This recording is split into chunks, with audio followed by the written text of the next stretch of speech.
کیا اہل حدیث سے کے پیچھے نماز ہو سکتی ہے؟ بڑا خطرناک کام، الامان والا بھی، اور اس کی بہت ساری وجوہات ہیں۔ ایک تو نماز کے مسائل میں بہت ساری وجوہات ہیں۔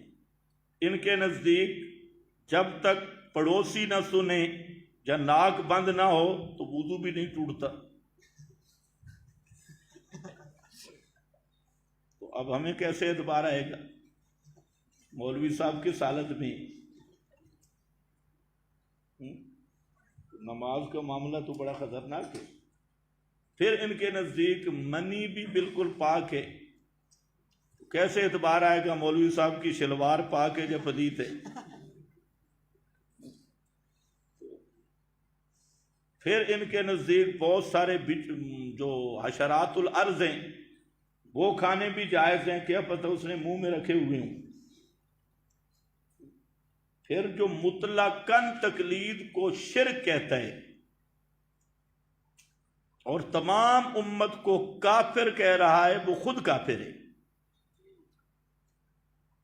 اور جو مسائل میں غلو کرتا ہے، جی رفع الیدین کے بغیر نماز نہیں ہوتی، خلف الامام فاتحہ کے بغیر نماز نہیں ہوتی، ٹانگیں اتنی چوڑی کرو کہ درمیان سے لیلا گزر جائے نہیں تو نماز نہیں ہوتی، یہ ہے غلو فی المسائل، جو مستقل بدعت کی ایک قسم ہے۔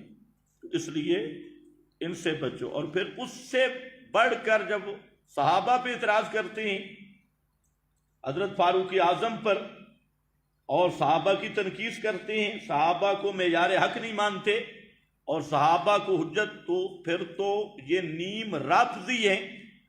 جب ان چیزوں پہ اتر آتے ہیں، عوام کی بات تو نہیں کر رہا، ان کے مولویوں، اکثر مولوی، ان کے عادات سب رافضیوں والی ہیں، اور یہ صحابہ کرام کے اسی طرح دشمن ہیں جس طرح رافضی ہیں یا جس طرح مودودی ہیں۔